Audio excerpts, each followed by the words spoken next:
Muchos creen que sentirse atraído por el misterio, la parapsicología o los fenómenos paranormales es una mera cuestión de interés temático, algo así como un hobby al que se entrega una minoría de personas un tanto excéntricas. Pero la verdad es muy distinta. Los fenómenos anómalos han dejado huellas tangibles en instituciones públicas, en investigaciones oficiales e incluso en decisiones de seguridad nacional, influyendo en cuerpos policiales, jueces, servicios de inteligencia, gobiernos y otras figuras de poder. Se trata de una faceta poco conocida del misterio y que abarca operaciones encubiertas en extrañas sectas, satanistas al servicio de la inteligencia, psíquicos colaborando con los cuerpos de seguridad o casos de espionaje e interpelaciones parlamentarias vinculadas a los ovnis.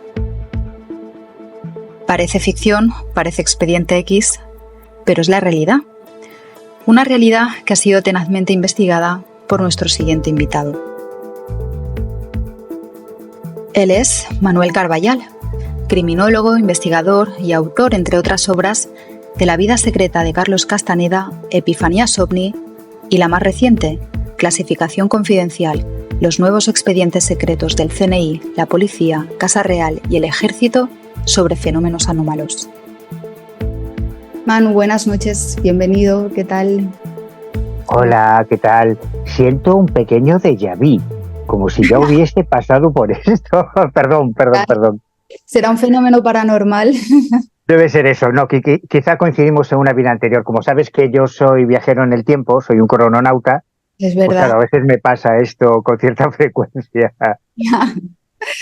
Bueno, Manu, como digo, tú has investigado estos temas, esta relación entre los fenómenos paranormales y las instituciones públicas o las figuras de poder desde hace tiempo. ¿Qué hay de cierto y qué hay de mito en este interés que pueden despertar a estas instituciones estos temas y sobre todo por qué? Has dicho una cosa súper importante, que esto no es un tema de frikis, sino que tiene una ramificación. Bueno, yo entiendo que el profano pueda pensar que, bueno, esto son tonterías de unos cuantos marginales, pero lo que llamamos las anomalías, el mundo de lo paranormal, de las cosas extrañas, forma parte de la cultura, de la sociedad y del mundo en el que vivimos desde siempre. De hecho, las grandes preguntas existenciales de la historia de la humanidad en todos los tiempos y en todas las culturas es quiénes somos, de dónde venimos y a dónde vamos. Eso lo compartimos todos los seres humanos. Y el 90% o más del 90% de los seres humanos que compartimos este planeta azul creemos o creen en algo sobrenatural, porque la inmensa mayoría pertenece a una religión, sean hinduistas, budistas, musulmanes, cristianos. Los agnósticos o los ateos son o somos una minoría, los incrédulos. Todo el mundo cree en algo. Pero yo en este trabajo lo que quería era tomar el pulso de los 4 grandes poderes del Estado. Yo no uso bibliografía, no uso fuentes abiertas, no uso Google ni la Wikipedia. Yo me limito a hablar de lo que yo he investigado. Entonces estoy circunscrito a mis recursos, que son España, fundamentalmente. Es verdad que he viajado mucho, que la verdad es que he dado la vuelta al mundo, pero para este estudio en concreto me refiero a los 4 grandes poderes del Estado español, que son los servicios secretos, los servicios de inteligencia, actualmente el Centro Nacional de Inteligencia.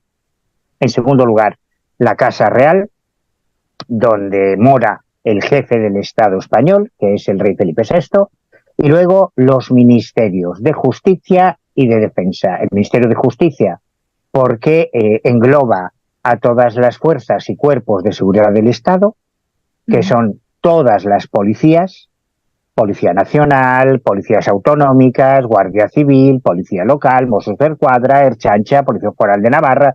Todas las policías se han visto implicadas en casos relacionados con estos temas. Y en cuarto lugar, el Ministerio de Defensa, que es el que aglutina las 3 armas, la Armada, el Ejército de Tierra y el Ejército del Aire, con sus respectivos servicios de inteligencia. CIFAS o el MOA, etcétera, ¿no? Todos se han visto involucrados en cuestiones. Mira, ¿quieres que te cuente una cosa que me acaba de llegar ahora mismo? Que yo creo que es un ejemplo muy chulo. A ver. Mira, me acaban de contestar hace un momento, me acaban de mandar un email de la productora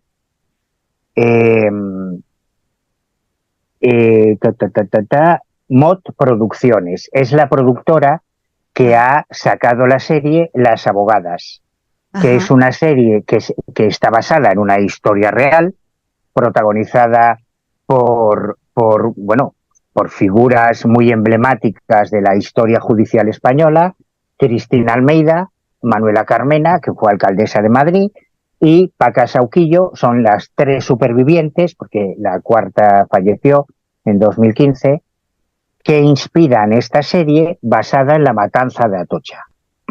Ajá. Claro, yo veo la cara que pones, dirás, bueno, a este ya se le fue la pinza, porque coño me habla de la matanza de Atocha si estamos hablando de un libro de ovnis o de cosas paranormales, porque en ese libro hay un capítulo en el que yo afronto este tema, que me parece un ejemplo muy, muy interesante, porque uno de los tres pistoleros de la matanza de Atocha, que en el año 77 ejecutaron a una serie de abogados laboralistas de izquierdas, tres miembros de la extrema derecha, Manuela Carmena, Cristina Almeida y Paca Sauquillo, sobrevivieron de casualidad. Muchos de sus compañeros murieron en ese atentado terrorista de extrema derecha, y uno de los ejecutores, de los pistoleros, era Fernando Lerdo de Tejada, que era el hermano de Javier Lerdo de Tejada, el gran protagonista de uno de los casos OVNI más emblemáticos de la historia de España, que llevó por primera vez, por primera y por segunda, porque hubo primero una interpelación en el Senado y luego una interpelación en el Congreso de los Diputados, que llevó Fernando Mújica, que luego sería defensor del pueblo, cuando estaba el gobierno de Adolfo Suárez en el poder, UCD, y el PSOE era oposición. Entonces, en 1979 se produce un aterrizaje de emergencia en el aeropuerto de Manises, en Valencia, de un avión de la compañía TAE con 102 pasajeros que eran turistas, austríacos, alemanes, que iban a Canarias, como van todos los alemanes a Canarias, y que después de haber hecho una escala en Baleares, tienen que hacer un aterrizaje de emergencia en Valencia porque un ovni se ha interpuesto en el vuelo de ese avión. Y tienen que aterrizar. Claro, eso es un follón del copón, porque hay que avisar a las embajadas, hay que buscarles hotel, bueno, es un Cristo tremendo, ¿no? Sí, claro. Se hace un par de interpelaciones, primero una en el Senado por parte de un senador de Canarias, y luego por parte de un diputado del Partido Socialista ya en el Congreso, porque además tiene que salir un interceptor en Scramble, un caza de combate, para intentar interceptar ese objeto que ha entrado en el espacio aéreo español. Bueno, y todo esto que tiene que ver con el atentado de la matanza de Atocha, pues que algunas voces del movimiento pseudoescéptico, que son los grandes detractores, son la némesis de los investigadores, son los Salieri de los Sherlock Holmes de la ufología en este mundo, sugerían que todo el caso, con todo el follón que se montó, todo el caso OVNI de Manises era una tapadera de Javier Lerdo de Tejada para que su hermano Fernando Lerdo de Tejada consiguiese escapar de España en un permiso penitenciario e irse a Brasil. No me voy a enrollar más, toda esta historia está desarrollada en el libro, porque yo estuve siguiendo el tema, yo tuve la oportunidad de hablar, me escribió la madre de los dos, del terrorista y del piloto de Manises, la carta está reproducida en el libro. Bueno, hay mucha información y es un tema que se zanja con esta investigación, con clasificación confidencial, se zanja esa posibilidad, ¿no? Pero fíjate, en un caso OVNI nos encontramos interpelaciones en el Senado, interpelaciones en el Congreso de los Diputados, un caso de terrorismo, un asesinato múltiple de políticos en la época tardofranquista, bueno, ya en la transición. Fíjate si estos temas tienen recorrido en el mundo de la historia, de la cultura y de la sociedad. Y acabo de escribí a la productora porque se recrea la escena de esa matanza y aparecen los 3 pistoleros que ejecutan la matanza de los abogados, pero el tercero, el que está inspirado en Fernando Lerro de Tejada, no está identificado, o yo no lo encontré en los títulos de crédito, entonces por eso he recurrido directamente a la productora, ¿no? Para que me lo identificase. O sea, que esto está vivo, que constantemente hay ramificaciones de esto que llamamos el mundo del misterio, de las anomalías, que forman parte de nuestra vida diaria, hasta de las series que vemos en Netflix, porque esta es de Netflix. Sí, en sí, concreto. desde luego. Así los principales, no sé si decir motivos que relacionan los fenómenos anómalos con este tipo de instituciones, ¿no? Y tal, serían por un lado la seguridad nacional, luego el tema de crímenes que tienen elementos esotéricos, por así decirlo, que es un tema que tú has investigado mucho. Y luego también está el tema de la manipulación de líderes políticos y otras figuras de poder para influir o para obtener información, incluso para hacer chantajes, ¿no? Quizás serían como las grandes áreas en cuanto a esta relación que tienen esto. También por una cuestión en el tema de la seguridad nacional de que quizá hay un potencial elemento que desestabilice políticamente o socialmente, como puede ser una secta que vaya creciendo mucho, ¿no? No, a ver, es que no hay un límite, o sea, el mundo de las anomalías, o esto que llamamos el mundo del misterio, el mundo de las cosas raras, forma parte de la sociedad, igual que Internet. Internet forma parte de la sociedad.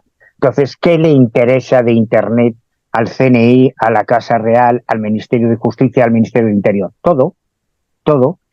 A unos les interesa por la ciberdelincuencia, por todas las estafas de las que podemos ser víctimas los ciudadanos, a otros les interesa porque a través de Internet se pueden hacer campañas de intoxicación o de presión política o de propaganda o campañas geoestratégicas o geopolíticas para favorecer una determinada... O sea, es que no hay un límite. En el caso de estos temas, que es quizá lo más desconocido, porque no hay muchos investigadores que se hayan adentrado en esta dimensión del mundo del misterio, es un poco insólita. Por un lado tienes todo lo que tiene que ver con lo que Antonio Viqueira Hinojosa llamaba la criminalidad esotérica. O sea, todas las policías se enfrentan constantemente con situaciones que en muchas ocasiones les superan y a veces con desenlaces terroríficos. Yo, de hecho, comento algunos casos verdaderamente aterradores, desde policías que se han infiltrado en sectas y han terminado suicidándose y matando a su propia hija, porque les ha superado totalmente, bueno, porque no están preparados para cuando un policía va a la academia de policía, en Ávila si es Policía Nacional, en Baeza o en Úbeda si es Guardia Civil, en Sabadell si son los Mossos de Escuadra, pues claro, le preparan para las situaciones cotidianas. Ajá. Pero cuando estás ejerciendo tu vida profesional en la calle, te vas a encontrar con un montón de situaciones que no son cotidianas. Y el mundo de las anomalías y de las creencias y del misterio puede ser una de esas situaciones que te superen y te desborden. En el caso de los servicios de inteligencia, yo diferenciaría mucho lo que puede ser, por ejemplo, el mundo de los ovnis, que son técnicamente intrusiones en el espacio aéreo español, es decir, dentro de nuestras fronteras aeronáuticas, por objetos, fenómenos o tráficos no identificados. Y claro, al ciudadano, ni el Ejército del Aire ni los servicios de inteligencia le pueden decir, coño, pues no sabemos de qué va esto. Estoy pagando mis impuestos para que tú protejas mis fronteras, no solo de los negritos que saltan la valla en Ceuta, sino también las fronteras aeronáuticas y náuticas y marítimas. Si aquí están entrando cosas raras que no sabemos lo que son, a mí me da igual que sean globos espía marroquíes o que sean drones norteamericanos, o que sean misiles portugueses o franceses, como ha ocurrido muchas veces, y tú no me estás protegiendo. ¿Para qué coño te pago mis impuestos? Claro. Tú tienes que responder, es tu trabajo, para eso cobras, ¿no? Ujú. Entonces, ahí hay toda una dimensión muy poco conocida y muy poco tratada del fenómeno ovni.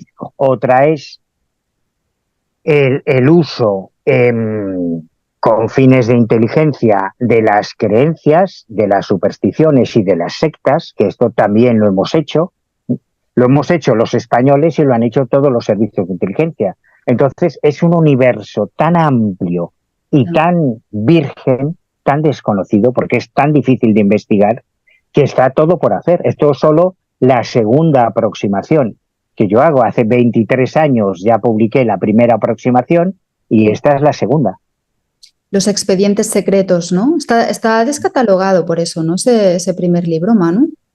Sí, sí, sí, yo he visto por ahí psicópatas que lo venden por 500 euros, que es una burrada, hay que estar zumbado, pero porque, claro, es una edición limitada que se hizo en su día con la Editorial Planeta en el año 2001 y Sí. era mi primer acercamiento al mundo de los servicios de inteligencia. De hecho, el título completo es Los expedientes secretos, el CSIC, el control de las creencias y los fenómenos inexplicables, que es bastante sugerente, ¿eh? Como título, yo creo que no está mal, bastante sugerente. Desde luego. Y en estos 23 años yo he seguido investigando. Yo no hago otra cosa que investigar, es que no sé hacer otra cosa. Ya te digo que me acaban de contestar los de la productora de las abogadas hace 10 minutos. Y en estos 23 años he podido completar historias que yo adelantaba en los expedientes secretos y luego han aparecido 1 millón de historias nuevas, claro. Claro. Una cosa, Manu, respecto a esto que decías de agentes de la policía que en un momento dado se ven en una situación determinada y se quiebran, con los años, con el paso del tiempo, ¿no se va adquiriendo mayor conciencia de la necesidad de buscar perfiles psicológicos un tanto específicos para según qué tareas? No, porque a ti y a mí estos temas nos apasionan y nos motivan y nos ocupan y nos parecen súper importantes. De hecho, a mí no hay nada que me parezca más importante que estos temas. Yo soy un tío rarito, a mí no me gusta el fútbol, no me gusta el cine, no me gusta la música, no me gusta ni el sexo, no me gustan las series, no me gusta la política, no me interesa Gran Hermano, me da igual quién gane la liga, me la pela quién gane las elecciones, me da igual. A mí me interesan solo estos temas, pero reconozco que soy rarito, que no es lo habitual. Para la gente habitual hay otras prioridades.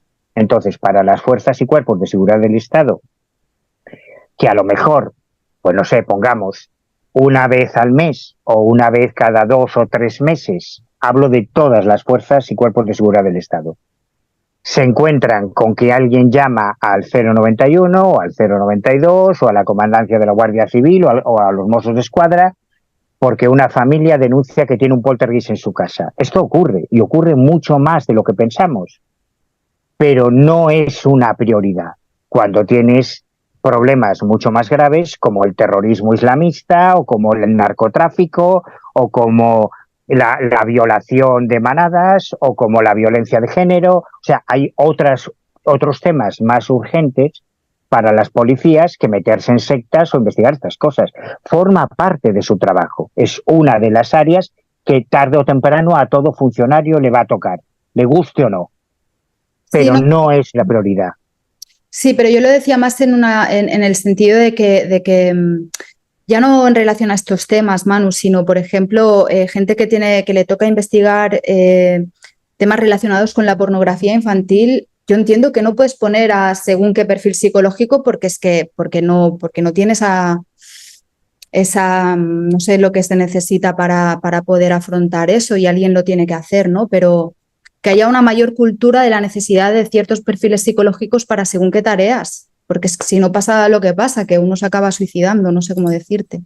Sí, no, no. En realidad, a ver, yo entiendo que los gestores de las fuerzas y cuerpos de seguridad del Estado son conscientes. Y de hecho, en momentos puntuales donde los temas relacionados desde el punto de vista policial con la criminalidad esotérica han escalado en el nivel de prioridad, como ocurrió en el año 1999 o como ocurrió en el año 2012, ahí sí se derivaron recursos humanos y económicos dentro de todos los servicios policiales para atender algo que se intuía como urgente, como así fue.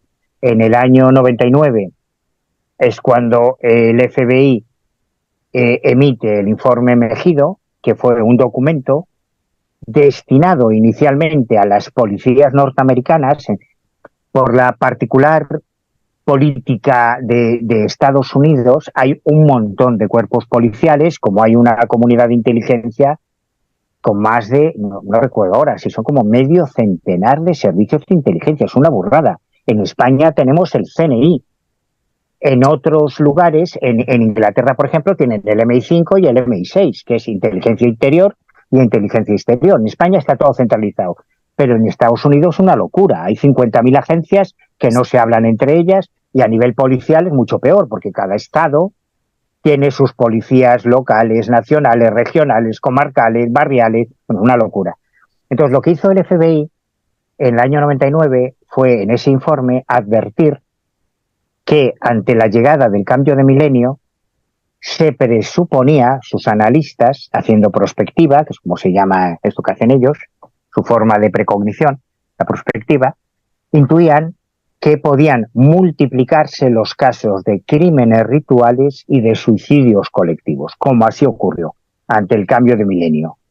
En el año 2012, que es un tema que yo investigué muchísimo y le dedico una parte muy larga en uno de mis cuadernos de campo, en el cuaderno de campo 8, extraterrestres en la antigüedad o no, ocurrió lo mismo con la supuesta profecía maya. Se anunció un fin del mundo, hasta Hollywood hizo películas, grandes producciones, ya llegaba el fin del mundo en el 2012 y de nuevo volvieron a producirse suicidios colectivos, crímenes rituales, una cosa terrible, ¿no? Entonces, a raíz del informe Mejido del FBI, que iba destinado a las policías norteamericanas, claro, todas las policías anglófonas imitan lo que hacen los yanquis. Por ejemplo, en el Reino Unido, Scotland Yard inmediatamente creó un grupo dedicado a la criminalidad esotérica relacionada con sectas, en base al informe Mejido, y al rebufo de lo que hicieron los británicos y los americanos en todo el mundo, incluyendo España, tanto en Policía Nacional como en Guardia Civil, se crearon unos grupos especializados dentro de los servicios de información o de la Brigada de Información, con unos superordenadores, se crearon unas super bases de datos, sobre todo en Guardia Civil, pero también en Policía Nacional, y nos contactaron a investigadores civiles, como fue mi caso, para pedirnos que colaborásemos en casos concretos, casos tremendos, algunos supermediáticos. A mí me llamaron de Guardia Civil, de Mossos de Escuadra, de Policía Nacional, de un montón de servicios para colaborar en casos puntuales, porque estaban más perdidos que Spiderman en un descampado. O sea, cuando tú ves los informes, que yo lo reproduzco ahora, porque lo bueno que tiene clasificación confidencial es que lo que yo cuente no importa nada. Ahí están los documentos, todos los documentos oficiales. Y claro, también hay que verlo con cierta comprensión, porque no son especialistas en anomalías. Entonces, cuando tú ves que, por ejemplo, la división de información de los Mossos de Escuadra confundía a Sixto Paz con Billy Meyer o con Eugenio Siragusa o con los humitas, bueno, pues es normal, porque ellos sabían que eran chalaos que hablaban de marcianos y todos son igual, ¿no? Bueno, no todos son igual. En una investigación criminológica es bueno saber quién es quién y quién dice qué. Para eso estamos nosotros, los investigadores civiles. Pero sí es cierto que hubo en ese momento en concreto, sí se le dio prioridad al tema, pero claro, si luego llegan los atentados del 11 de septiembre o del 7J o del 11M, pues ya hay otras prioridades. Luego llega todo lo que tiene que ver con el diseño de nuevas drogas, lo que tiene que ver con los cocineros de coca, con químicos que trabajan para los cárteles del narcotráfico, que diseñan sustancias que todavía no están tipificadas como delictivas. Ahí la prioridad se le da a la química, y son los químicos los que tienen que aportar, ¿no? Si luego llega todo el tema relacionado con la ciberdelincuencia, joder, ahí lo importante son los informáticos, no los ufólogos. Entonces, cada momento de la historia tiene sus prioridades criminológicas. Sí, sí, claro, al final los recursos son limitados, ¿no? Claro, claro. Manu, ¿qué riesgos se corren cuando uno se mete en estos fregados como investigador? Hostias, pues todos, todos, todos, desde que, por ejemplo, mira, me ha venido a la memoria, desde que, por ejemplo, un policía asturiano te encañone con su pistola por debajo de la mesa en Oviedo, porque pertenece a una de las sectas satánicas, un policía estoy diciendo, Ya, ya. pertenece a una de las sectas satánicas más tremendas que han existido nunca en España, el Nuevo Orden Dragano, una organización liderada, flipa, por un policía, un psiquiatra y un proxeneta. Imagínate la mezcla, lo que hay ahí. Que además de satanistas eran nacionalistas astures, porque mantenían que el único fragmento de España, y no sin cierta razón, que realmente nunca había sido colonizado por los musulmanes, por Al-Ándalus, fue Asturias, que además de ser geológicamente lo más antiguo de la península ibérica, junto con Galicia, es que fue Don Pelayo el que inició la Reconquista, ¿no? Entonces ellos con mucho orgullo, además de satanistas, decían que eran los únicos españoles reales, o sea, una mezcla explosiva, sobre todo cuando hay un policía metido. Sí, sí, sí. Ese es un riesgo, no es la única vez que me han encañonado, me estoy acordando otra vez que me pusieron un CM en la cabeza por meterme en una base, bueno, en una base de la Armada Nuestra Señora de la Virgen de la Peña en Ferrol, buscando una abducción, fue una temeridad, o sea que me lo merecía. Pero claro, puede ser que al chaval que está haciendo la mili se ponga nerviosa, pero el gatillito huele en la cabeza, o sea, eso es un riesgo empírico, ¿no? Objetivo. Sí, Pero sí. luego riesgos más habituales, sobre todo la incomprensión y la intolerancia, ¿no? Porque cuando pretendes mantener la independencia, recibes hostias de derecha e izquierda, de todos lados, de los creyentes, de los pseudoescépticos, de los que, de todos, te caen hostias por todos los lados. Hostias que se pueden limitar a campañas de difamación. Justo ahora estoy muy entretenido con la última, de hace unas horas. Pueden ser campañas de difamación o puedes llegar a un juicio. O sea, pueden demandarte, puedes tener que ir a juicio. Yo he tenido que ir a juicio por lo menos en media docena de ocasiones por las cosas que publico. Nunca he perdido, siempre he ganado, porque solo publico lo que puedo demostrar y creo que clasificación confidencial es un buen ejemplo, porque da igual lo que yo diga, mi relato no tiene ningún interés, lo importante son los documentos oficiales que hay ahí. Así que ahí no puedes perder, pero es un coñazo, porque claro, cuando te demandan tienes que tener procurador, abogado, tienes que ir a juicio, citar testigos. Mira, hablando de otra serie, justo ahora está en Netflix la serie sobre Anabel Segura, Sí. aquella chica que terrible, 900 días sin Anabel, se llama, que cualquiera. Mira, otro buen ejemplo. Este es uno de las páginas más ingratas de la historia criminal española, caso terrible, el de Anabel. Yo lo seguí muchísimo, es un caso fascinante y fue la primera vez que me llevaron a juicio. Yo la primera vez que fui a juicio fue por el caso de Anabel Segura, porque yo publiqué que en el caso de Anabel Segura lo que hizo más daño a la familia fueron los videntes, porque normalmente en cualquier caso mediático, y esto es algo con lo que tiene que bregar la policía también, las fuerzas del cuerpo del Estado, los videntes caen como buitres a la carroña cuando hay un caso mediático para ver si sacan partido, ¿no? Si pueden sacar pasta de la familia diciendo que ellos saben el paradero. En el caso de Anabel Segura fueron más de 1.000 videntes los que se pusieron en contacto con los padres de Anabel hasta destrozarlo, diciendo que sabían el paradero. Yo en su día Qué bestia. Estuve siguiendo muy de cerca este caso porque hubo una historia muy chula, vinieron 4 videntes desde Estados Unidos que pertenecían al programa de visión remota de la CIA. Lo cuento muy rápido porque es una historia muy larga. La tía de Anabel Segura había sido novieta de joven, había tenido un rollete con José Antonio Campoy, que era el director de la revista Más allá de la ciencia.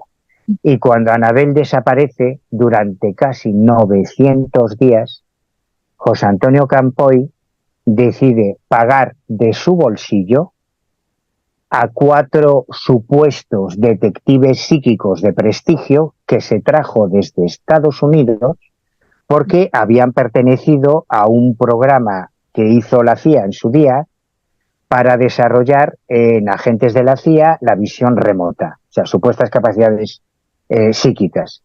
Entonces, él decía, coño, si son de la CIA, pues eran serios, ¿no? Y pagó todo de su bolsillo, les pagó el viaje a los 4, una de ellas, por cierto, era psiquiatra, uno era un general de las Fuerzas Armadas norteamericanas, y la verdad es que de los 1000 videntes que participaron, yo tengo el informe completo, que está publicado en los expedientes secretos, son los únicos que acertaron, porque fueron los únicos que desde el principio dijeron, she is dead, ella está muerta.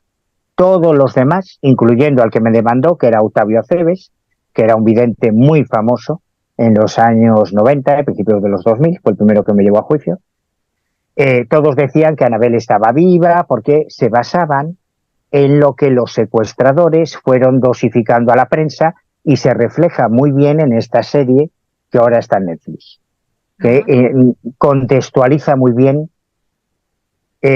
todo el desarrollo de este caso. Los únicos que no se vieron influenciados porque no vivían en España, porque no eran españoles y porque no sabían nada de lo que salía en los medios, fueron los americanos, que dijeron lo que era más lógico. Joder, si llevamos 900 días sin una prueba de vida, pues esta tía tiene que estar muerta. Lógico. Pero ¿qué quiero decir? En este caso en concreto, ya me callo, No, no, no.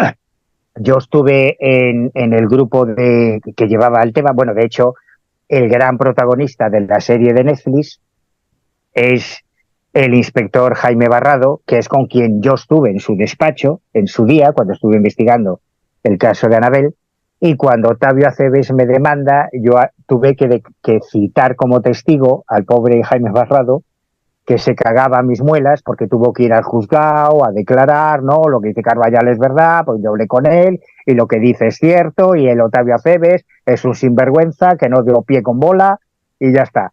Y esa fue la primera vez. O sea, este es otro de los riesgos que te encuentras a veces, ¿no? La incomprensión, la intolerancia y las represalias que van a tomar contra ti quienes no comparten tu punto de vista, aunque tu punto de vista no sea un punto de vista, sino sea enunciar los hechos históricos, nada más.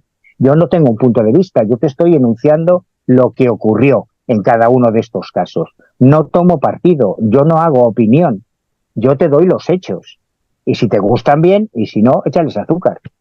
Claro, claro, claro. También en el caso de Madeleine McCann, ¿no? Hubo mucho vidente Igual, revolucionario. como te decía, en todo caso de desaparición mediática, ahora tú y yo pertenecemos a otra generación, ya no vivimos el drama que vivieron nuestros padres o nuestros abuelos en lo que se llamaban los años del plomo, los años duros de ETA, Grapo, Empayac, eh, eh, comandos autónomos, ¿cómo se llamaban los catalanes? Ahí se me ha ido. Bueno, todos los grupos terroristas que hubo en la España de los años 70, 80 y 90, Sí. que vivieron nuestros padres. Ahí había muchos secuestros, algunos terroríficos, y yo me ocupo de algunos porque tienen mucho que ver con nuestros temas, algunos como el de Ortega Lara, por ejemplo, llegó a implicar al Centro Nacional de Inteligencia, el CSIC en su época, buscando psíquicos en la sociedad española de parapsicología, porque pasaban los meses y no había señales de vida de Ortega Lara, ¿no? Este Nosotros no Ortega Lara fue fundador de Vox. sí, sí, fue uno de los fundadores de Vox, pero bueno, él era un funcionario de prisiones que fue secuestrado por ETA, fue metido en un zulo y se pasó más de un año bajo tierra, y cuando ni la Guardia Civil, ni la Policía Nacional, ni la Archancha, ni nadie conseguía avanzar en la investigación, empezaron las presiones mediáticas hacia el gobierno, y el gobierno le pasó la patata caliente al Centro Nacional de Inteligencia, a los servicios, a los espías, ¿no? Al CSIC. Y Sí. ahí un viejo amigo mío, Juan Alberto Perote, que era el número 2 del Servicio de Inteligencia Español en ese momento, no se le ocurre otra cosa por una serie de situaciones que explico en Clasificación Confidencial, porque él había estado haciendo misiones de espionaje en Moscú, en los países del este durante la Guerra Fría. Allí le habían hablado de la psicotrónica, de cómo el KGB utilizaba psíquico. Entonces a él se le ocurrió, como ya no había pistas que seguir, no tenían nada que hacer, pues hombre, en vez de cruzarte de brazos, pues hombre, vamos a intentar lo improbable. Así que es muy razonable que a Perote se le ocurriese ir a la Sociedad Española de Parapsicología a reclutar a un psíquico. A ver, yo me escucho hablando y soy consciente de que parece que se me ha ido la pinza y que estoy contando barbaridades, pero todo esto ocurrió así, y los documentos que lo demuestran están en el libro. No es que te lo cuente yo, es que ahí está el informe del Centro Superior de Información de la Defensa contando cómo se van a la Sociedad Española de Parapsicología en busca de un telépata, psíquico telépata emisor o algo así, para utilizarlo en la búsqueda de Ortega Lara. Es que esto ocurrió, ¿no? Que no me lo estoy inventando. Era un tal, Pero era un tal Laureano. Laureano Álvarez, sí, que yo no me atrevía a dar el nombre en los expedientes secretos. Ahora sí, porque ahora ya reproduzco fotos, documentos, los informes del CSIC, ahora ya me da igual. Ya. Si acabo en Guantánamo, pues que ya sea por algo.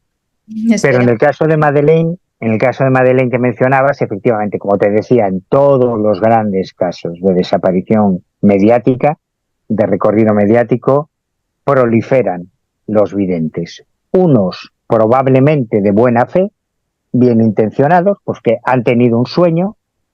Claro, si tú todos los días estás viendo en la tele a Diana Kerr y al padre de Diana Kerr y a la madre de Diana Kerr y al hermano de Diana y a la hermana de Diana Kerr diciendo que dónde está su hermana, pues no es raro que a lo mejor tú por la noche sueñes con Diana Kerr. Y si tú crees que tienes capacidades extrasensoriales, pues a lo mejor tú, con la mejor intención, llamas al 091 y dices, oiga, pues yo creo que Diana Kerr está en Porriño, o en Albacete, o en Murcia, porque lo he soñado y ha sido un sueño muy vivido. Pues vale, bueno, pues vale, tú ahí no buscas nada a cambio, ¿no? Pero por desgracia hay otros que sí intentan amortizar esa supuesta información. En el caso de Madeleine McCann, hay un documento que yo conseguí en Lisboa de la policía portuguesa donde se reseñan más de 1000 videntes que intentaron o que decían aportar algo, pero solo hubo una, y es una historia muy chula, yo le dedico un capítulo muy largo, porque es una vidente, bueno, ella es argentina, pero ella contacta con la agencia de detectives Método 3 de Barcelona, que fueron contratados por los padres de Madeleine como investigadores civiles para hacer una investigación. También hay otra serie de Netflix sobre el caso de Madeleine McCann con toda la historia de Método 3. Y lo que yo no sabía hasta que tuve contacto con esta vidente es que a través del cónsul de Portugal en Barcelona, ella viajó a Praia da Luz, en el Algarve, en el sur de Portugal. Yo también me fui allí, yo también estuve sobre el terreno, estuve en la casa donde desapareció Madeleine, en el piso, bueno, estuve en aquella zona. Y es una anomalía porque esta es la única vidente que hizo trabajo de campo, que no se limitó a coger la bola de cristal o el péndulo y un mapa o las cartas del tarot, sino que ella se fue sobre el terreno para intentar percibir algo y efectivamente tuvo una relación con la agencia de detectives Método 3. Al final, desgraciadamente, la vidente aportó lo mismo que los detectives y que la policía. Nada, porque Madeleine sigue sin aparecer. Ya, ya, a menudo caso el de Madeleine también. Mm. Manu, has mencionado a Perote que lo conociste, no sé si por casualidades de la vida, ¿no? Cuéntanos cómo lo conociste y cuál fue vuestra relación, si es que le consultabas de forma más o menos frecuente acerca de algunos casos. ¿Cómo fue vuestra relación, Manu? Bueno, fue y quiero decir que es, porque yo, vamos, espero que continúe Claro. eh, todavía un tiempo, porque Perote es una gran fuente de consulta. Juan Vale. Alberto Perote Pellón se hizo muy famoso a principios de los 90 porque era portada de todos los periódicos y revistas. De hecho, yo dedico una página entera a recoger portadas de diarios y de revistas de la época con la foto y el titular sobre Perote. Habría informativos en el telediario, o sea, el telediario se abría con informaciones sobre Juan Alberto Perote, porque era el jefe de la AOME. La AOME era la agrupación operativa de misiones especiales, digamos que eran los James Bond de nuestro espionaje. De los 3.000 y pico trabajadores del Centro Nacional de Inteligencia, la inmensa mayoría son analistas, son teóricos, son gente que está en un ordenador, o son gente que se dedica a temas de fontanería, de albañilería, temas muy específicos, pero hay un grupito muy pequeño, probablemente sobre un 10%, que son los agentes operativos, que son los James Bond, los 007, los que se cuelan en una embajada para colocar un micrófono dentro de una pared. Bueno, pues el jefe de todos era Juan Alberto Perote. Ajá. O sea, un tipo que si fuera americano ya habrían hecho una serie, también en Netflix, sobre Perote. Y este tío, cuando se fue del CSIC, se llevó un archivo de microfichas, de documentos y grabaciones, algunos de los cuales yo reproduzco ahora. Por eso estoy un poco acojonado, a ver si esto no va a tener consecuencias, porque esos son documentos secretos que en teoría no se pueden publicar, ¿no? Esos documentos, digamos que algunos de ellos él se los facilitó a Mario Conde, que era un banquero muy famoso en los años 90. Bueno, era el banquero más famoso en los años 90 y en todos los años. Ha sido el banquero más famoso de España, creo yo. Un tipo que hizo una gran fortuna y que cometió el error de querer meterse además en política, y ahí es donde termina defenestrado, y en venganza, con la documentación que le había facilitado Perote, empieza un chantaje al rey de España, al rey emérito, don Juan Carlos I, consigue cargarse el gobierno socialista de Felipe González. Bueno, fue una locura. O sea, estamos hablando de personajes de primera línea en la historia de España. ¿Y cómo conozco yo a un tío, o sea, como un tío, un pringao, un pagafantas, un estudiante pacura como yo, de Betanzos, de un pueblecito de La Coruña, termina sentado en el salón de la casa de Juan Alberto Perón? Pues porque a finales de los 90, investigando un caso OVNI, otra vez volvemos a ver esa vinculación, nada escapa al mundo del misterio, investigando un aterrizaje, un supuesto aterrizaje de un supuesto ovni en las afueras de Simancas, en la provincia de Valladolid. Allí encuesto a una pareja, que eran los testigos, Antón García Naya y Carmen Pellón de León. Y Carmen, que era la principal protagonista del avistamiento, en un momento determinado, después de encuestar el caso, me dice, pues es que a mi primo le encantan estas cosas. Y me lo dice así bajito, como si fuera un secreto. No, a mi primo le encanta, ¿no? Claro, yo flipaba. ¿Y tu primo? ¿Quién es tu primo? Sí, hombre, mi primo, ya sabes.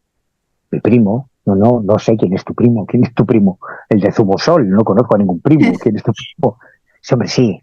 El que sale en los telediarios. Pues será Joaquín Prat, que está en todos los telediarios. ¿Quién es tu primo?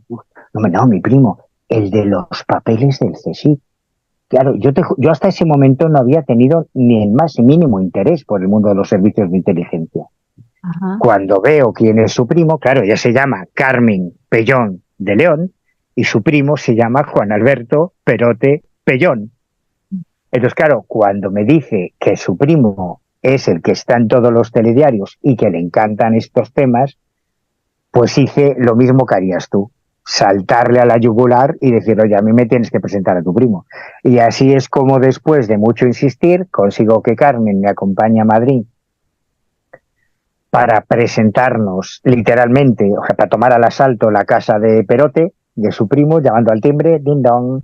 Qué bueno, man. Y cuando Perote llega a su casa un día, porque cuando llegamos estaba su mujer, que claro, ve a Carmen y nos invita a entrar, nos da un café, unas pastas, y cuando Perote llega a su casa, pues me encuentra a mí sentado ahí en su sofá en el salón de su casa, y supongo que le hice gracia, que me vio muy inofensivo, yo creo que esta es la clave, porque a mí no me interesaba el rey de España, no me interesaba Mario Conde, no me interesaba Felipe González, no me interesaba la política. Yo le preguntaba por los ovnis y por la parapsicología.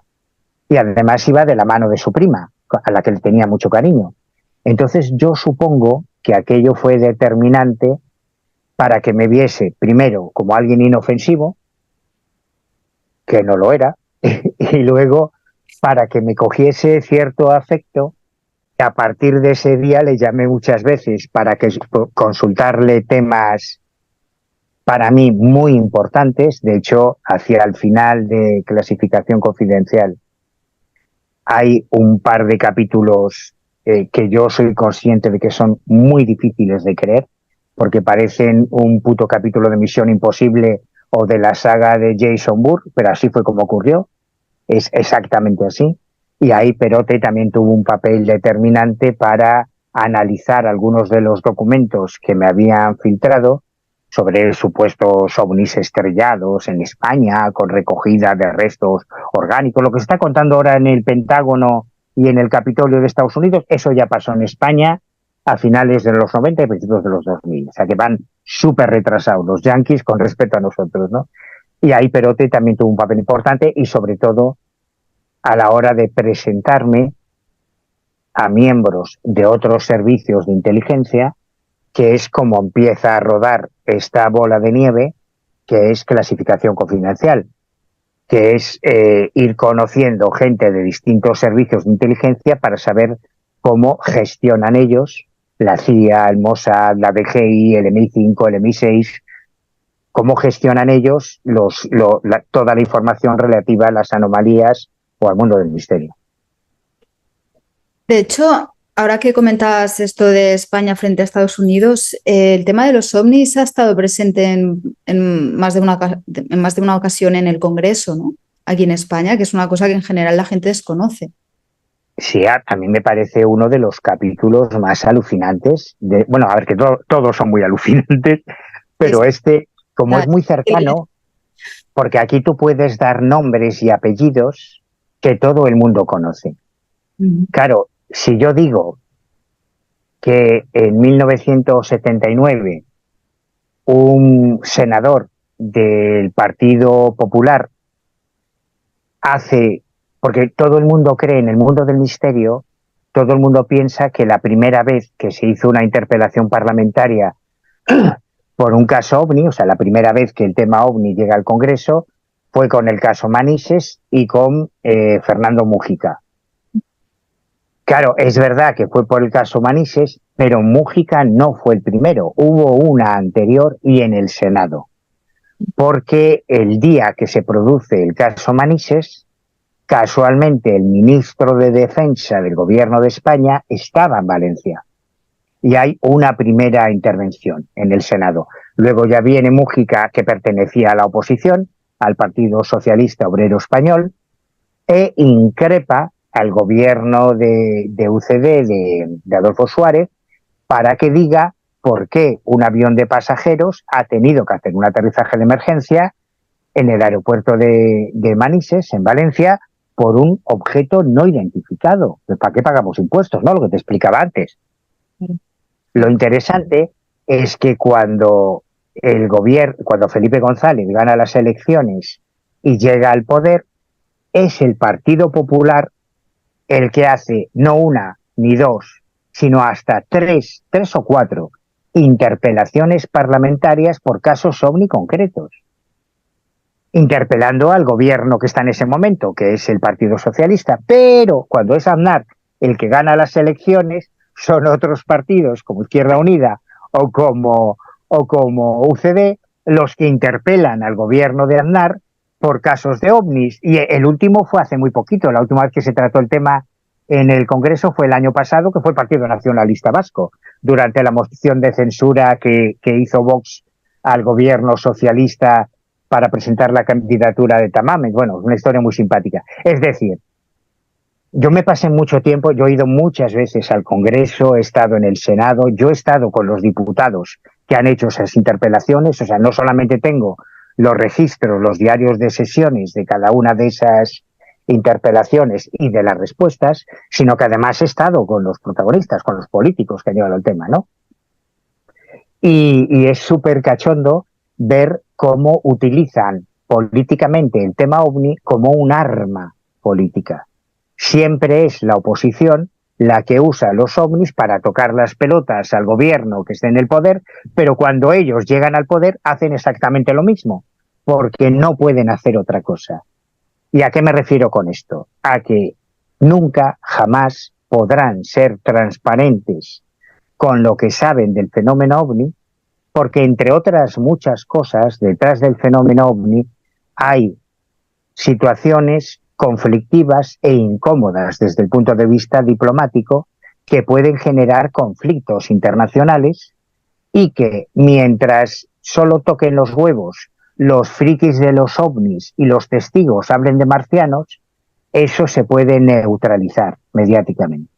Pero detrás del tema ovni hay cosas mucho más serias y mucho más importantes, creas o no creas en los marcianos. Aquí ha habido casos de espionaje internacional con muertes de agentes, de espías españoles que han muerto investigando casos OVNI.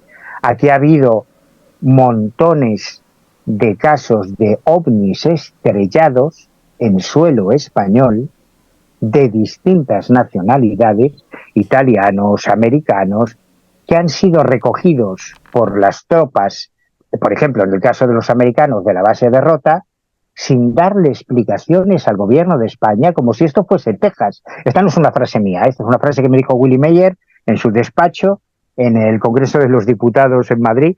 Me decía que estos americanos se creen que esto es Texas, se pueden hacer lo que les dé la gana. Se les cae un dron espía, un avión espía, y vienen a recogerlo sin darle explicaciones al gobierno de este país, como si fuesen... O sea, que hay mucho más recorrido en estas historias. Hay temas mucho más cercanos y mucho más reales, creamos o no creamos en los marcianos. Tal y como declaró las autoridades, militares por supuesto, eran ovnis, al menos 50 ovnis. Manu, este caso que mencionas del avión americano estrellado tiene que ver con lo de la Marcha Verde del Sáhara y toda esta historia. No, este es otro. El de la Marcha Verde es terrible, es brutal, es una cosa... Que ver con la gente Soledad, ¿verdad? Exactamente. El de la Marcha Verde... ¿Nos das algo de este caso? Porque es muy bestia este. Es muy bestia, es una de las historias más heavy que yo me he encontrado. Sí.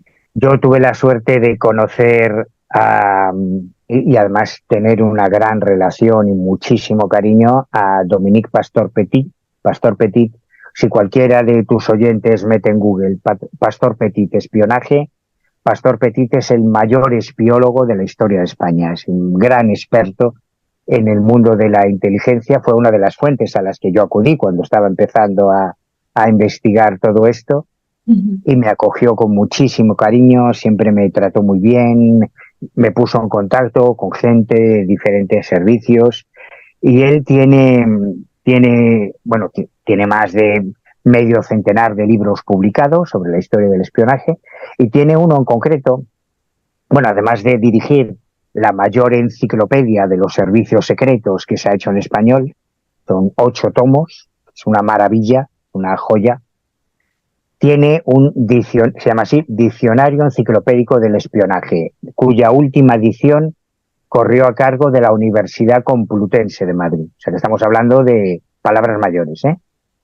Y ahí él dedica una entrada al caso de la agente Soledad, que es la historia de una mujer que aparece asesinada y torturada en el Reino Unido. repente aparece el cadáver de una mujer sin identificar, una mujer joven, con señales de haber sido sometida a tortura y probablemente a abusos sexuales. Aparece con una bolsa de plástico en la cabeza, con un cable atado al cuello, pero no se conoce su identidad. Entonces, como ocurre en estos casos, en el Reino Unido, Scotland Yard pide la colaboración ciudadana y empiezan a publicarse artículos en la prensa, en televisión. Incluso se contrata a unos técnicos para reconstruir lo que podría haber sido el rostro de esta desconocida, de esta mujer que aparece asesinada.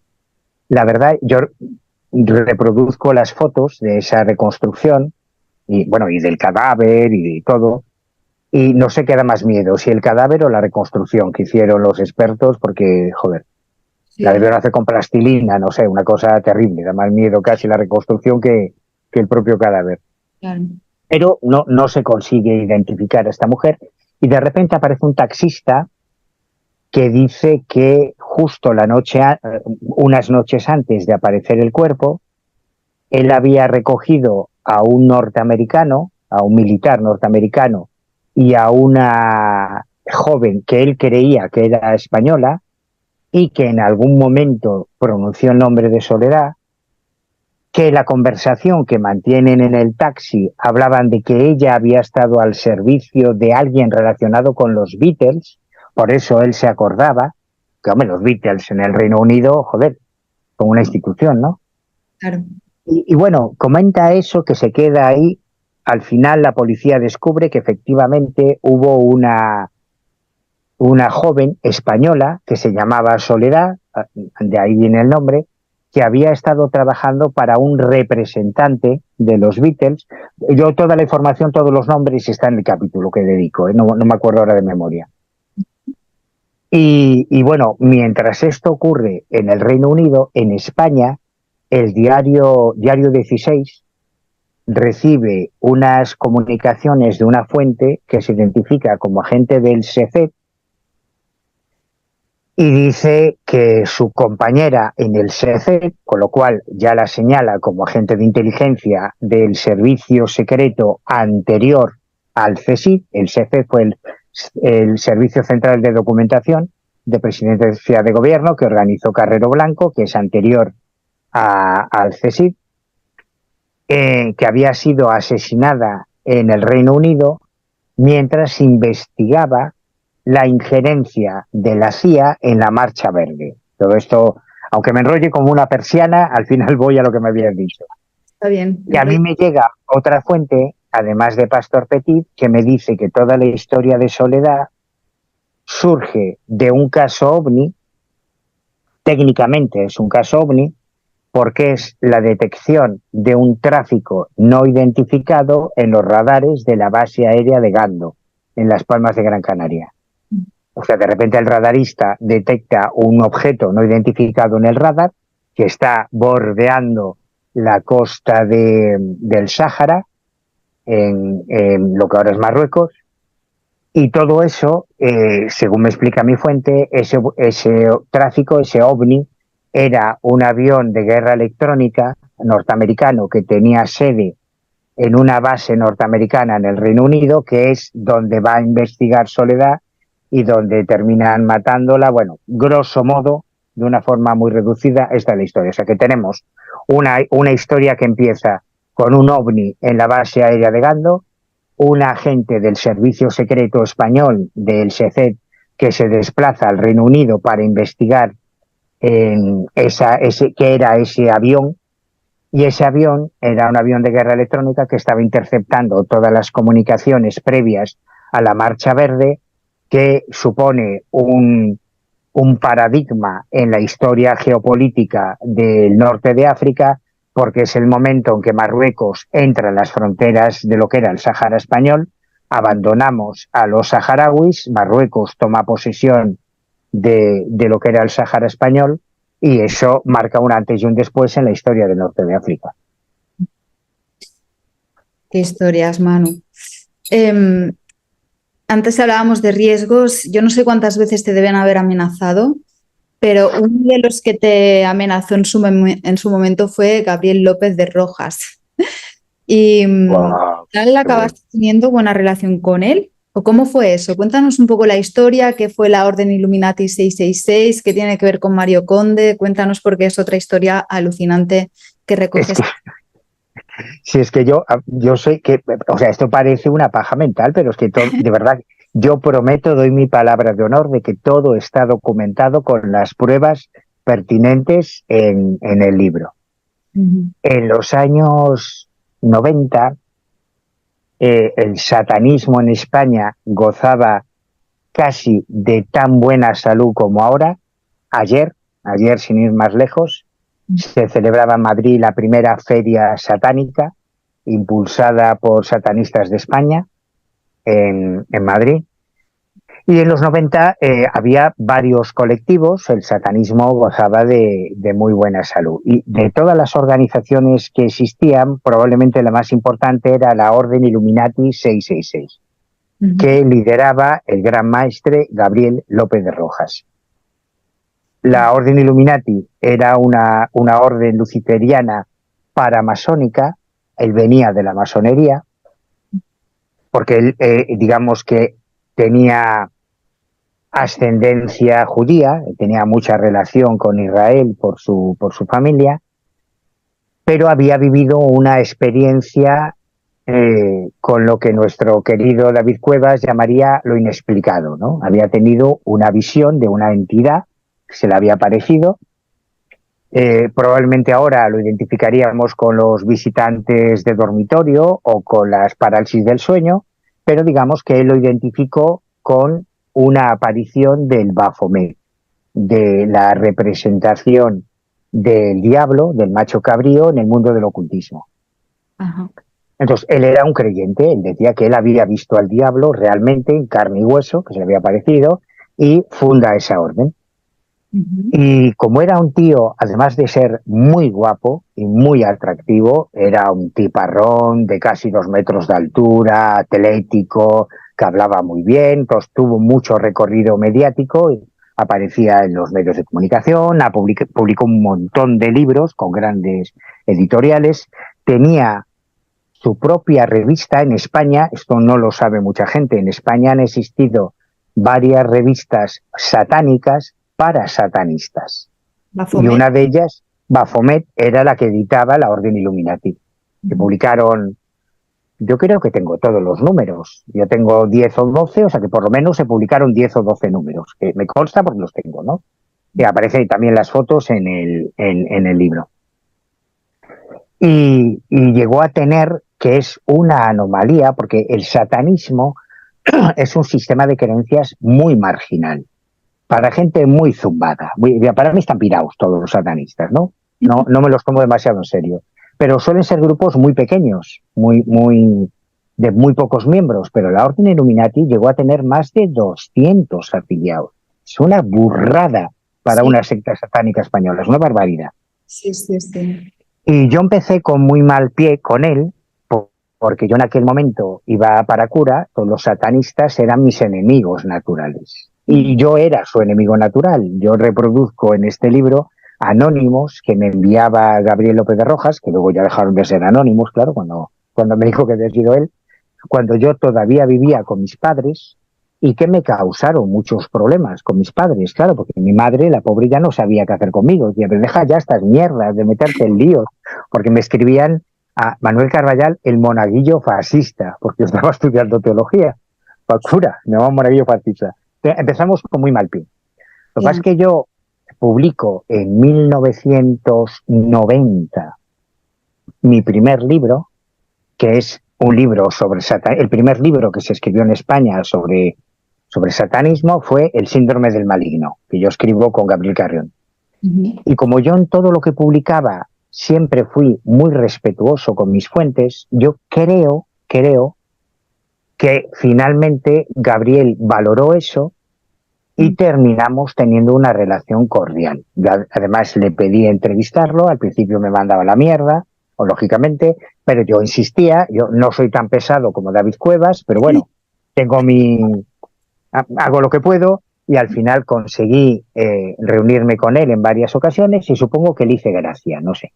Imagino que también me vio inofensivo, al pagafantas aquel meapilas de Galicia, y la cosa llegó a tal extremo que cuando él comete el error de amenazar, como me amenazaba a mí, tú cometió el error de amenazar a personas menos tolerantes ahí en Barcelona, 4 de ellas pusieron denuncia. Y cuando 4 denuncias confluyen en un juzgado contra la misma persona, eso ya es imparable. Porque si yo te denuncio a ti, es tu palabra contra la mía. Pero si 4 personas te denuncian a ti por amenazas, claro, eso no hay juez que mire para otro lado. Entonces se admite a trámite y Gabriel tiene que ir a juicio. Y yo recuerdo, además, que cuando me dijo que ya era el juicio, me cogí un avión, me fui directamente a Barcelona y yo estuve en el juicio. Y de hecho, incluyo en clasificación confidencial alguna foto muy llamativa, porque en la misma foto están todos los actores de esta trama, ¿no? Los denunciantes y los denunciados. Gabriel es condenado, porque las pruebas eran irrefutables, y Gabriel López de Rojas se convierte en el primer líder de una secta satánica española que entra en prisión y tiene que cumplir condena en la prisión modelo de Barcelona. Y aquello para Gabriel fue terrible, porque una cosa es que tú vayas de malote, yo soy satánico, soy gran maestre de una orden satánica, y otra cosa es que te encierren en la modelo con terroristas, con violadores, con asesinos. Ahí se acabó la tontería. ¿Y qué se ha hecho de este chico, de Gabriel López? Pues Gabriel, cuando salió de prisión, me manda un paquete, me especifica que esa información solo me autoriza a publicarla en este libro, por eso he tardado tanto, porque yo no tenía autorización para publicarla en ningún otro libro mío, tenía que ser en la segunda parte de los expedientes secretos, y ahí me manda lo que él califica como su testamento. Ajá. Y donde me explica con todo lujo de detalles y sobre todo con los documentos que acreditan su versión, cómo aquellas historias que nos habían llegado por otras fuentes de que en 3 ocasiones el Centro Nacional de Inteligencia, en aquella época el CSIC, había intentado infiltrar agentes en la Orden Illuminati siguiendo la pista de Mario Conde, que a ver, que yo entiendo que esto puede parecer una locura, que tiene que ver Mario Conde con el satanismo. Bueno, en los años 90, cuando Mario Conde se convierte en el enemigo número 1 de Felipe González y del rey don Juan Carlos, sí, filtrando informaciones, era un objetivo prioritario para nuestros servicios de inteligencia. Claro. Que lo radiografiaron de arriba abajo. Descubrieron que Mario Conde pertenecía como miembro durmiente a una logia masónica, y comenzaron los rumores de que tenía relación con el satanismo, hasta tal punto que Luis Herrero, no Iker Jiménez, Luis Herrero, que es uno de los periodistas más veteranos y más conocidos de la historia del periodismo español, publica un libro que se llama El Ángel Caído, en Planeta, diciendo que Mario Conde es satanista y que hace misas negras y orgías satánicas y casi que se come niños. Entonces, es normal que los servicios de inteligencia intentasen infiltrar a un agente en la Orden Illuminati cuando Gabriel López de Rojas empieza a sugerir en los medios de comunicación que ha tenido algún contacto con Mario Conde. Claro, el cabrón nos volvía locos porque cuando tú le preguntabas, pero vamos a ver, Gabriel, ¿qué pasa con Mario Conde? ¿Están los Illuminati? ¿Pertenece a la...? Bueno, no puedo hablar, yo de esto, yo no puedo hablar de los miembros de la orden, o sea que me estás diciendo que pertenece. Bueno, solo te puedo decir que ha habido algún contacto, algo hay, pero no puedo especificar.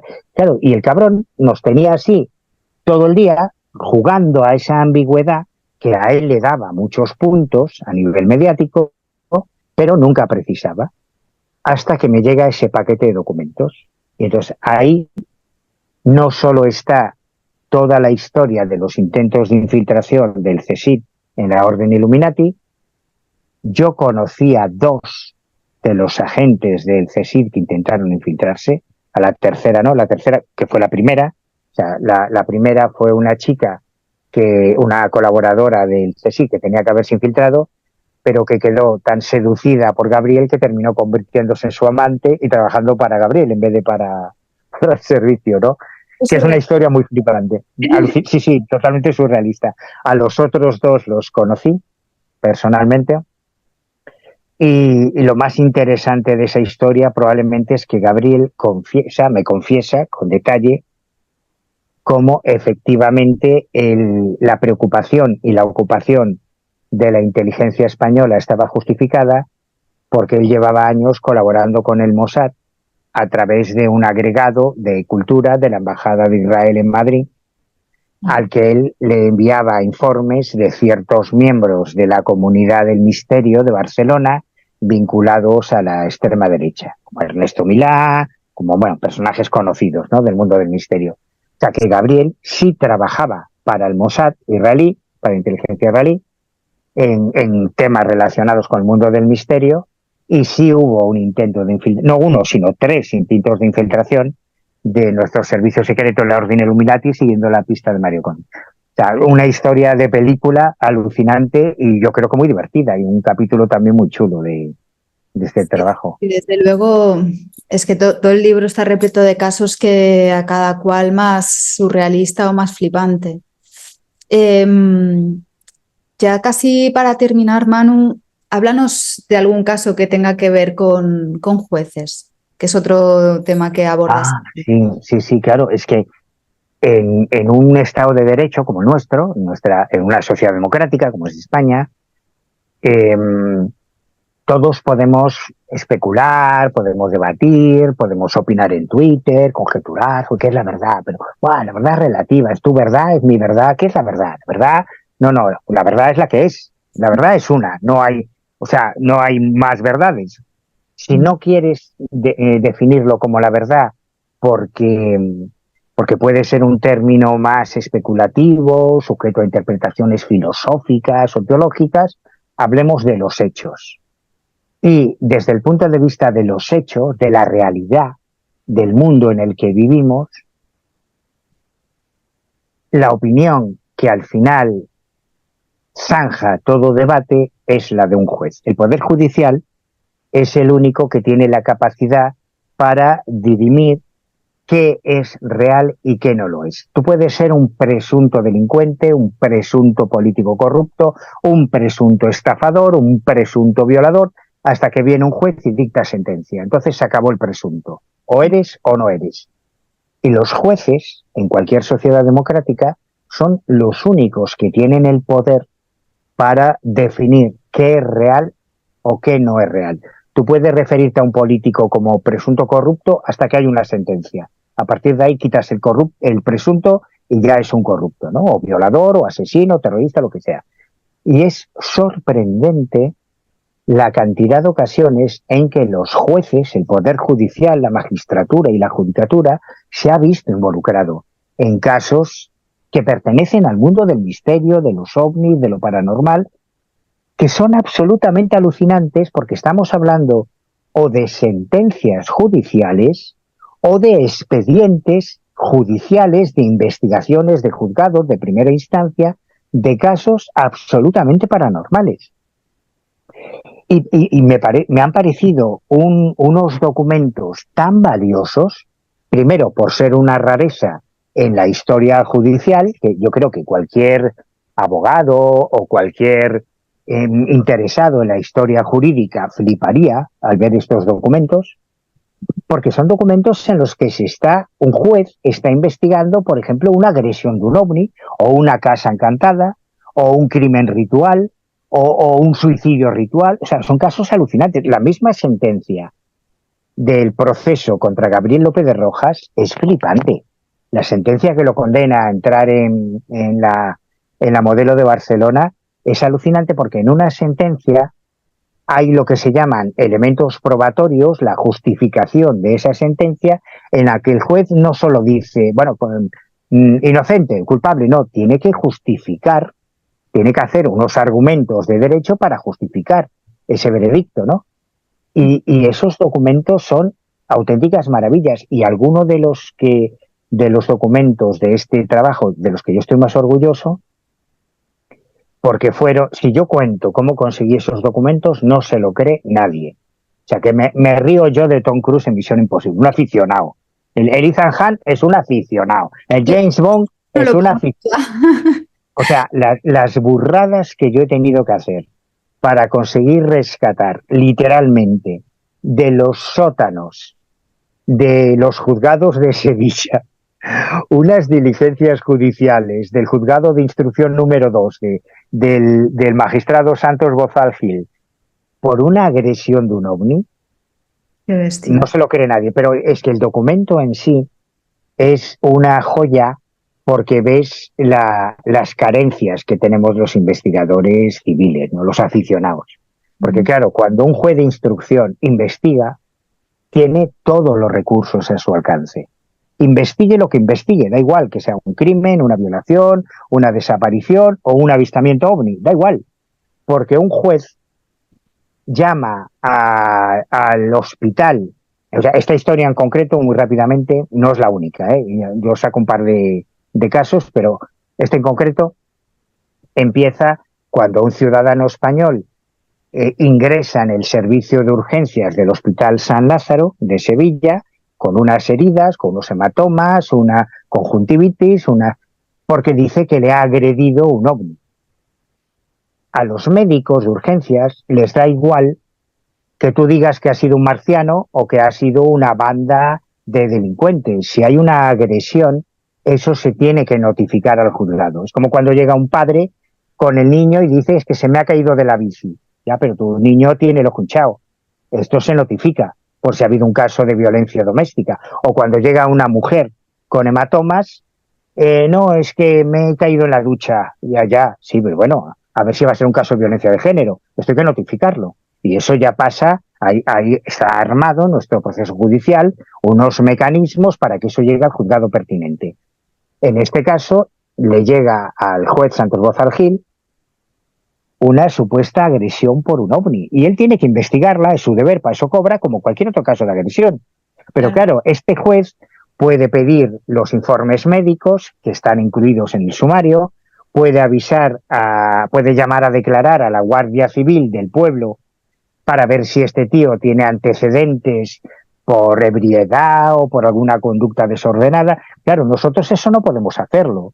Yo no puedo ir a una casa cuartel y a decir: oiga, deme los expedientes que tengan aquí del testigo del avistamiento. ¿Pero tú quién eres, chaval? Vete a cagar. Claro, eso lo puede hacer un juez, ¿no? Bueno, claro. Hablar con aeropuertos para ver si ha habido tráfico aéreo ese día en esa zona. Entonces, es una dimensión totalmente diferente de lo que es una investigación de anomalías. Y ya solo por eso me parece realmente llamativo.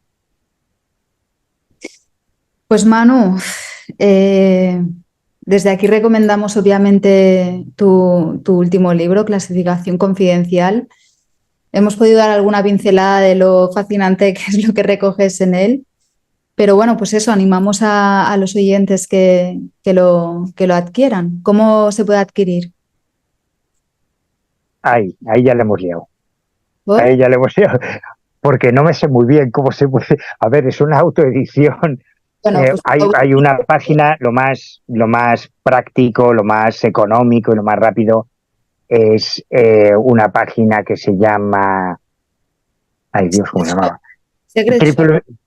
Bueno, sí, está la de Secret Shop, la tienda de secretshop.website, pero luego está la de, es que me lo ha hecho una amiga, editorialelojocrítico.com, todo junto, ahí se puede encontrar. También está en Amazon, está en todo colección, o sea, googleando un poco, el que tenga el mínimo interés lo va a encontrar sin problema.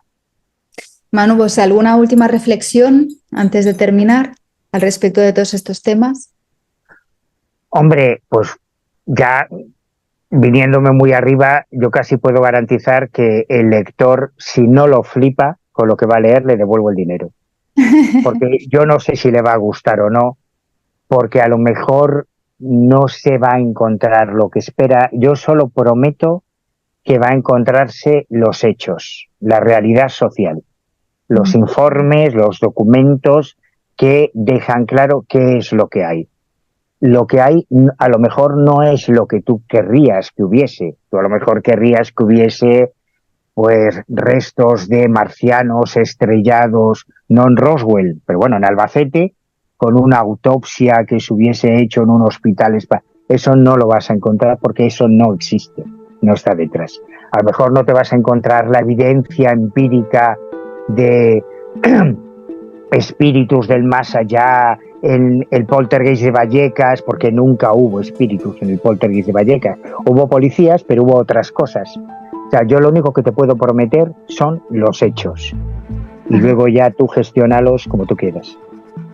Pues aquí queda dicho, Manu. Muchísimas gracias y espero tenerte de vuelta pronto por aquí. A ti, muchísimas gracias. Y si no, la próxima conexión la hacemos desde Guantánamo. Y se cabrea mucho. Espero que no. Yo también. Muchísimas gracias, Adri. Un besazo enorme. Chao. Chao.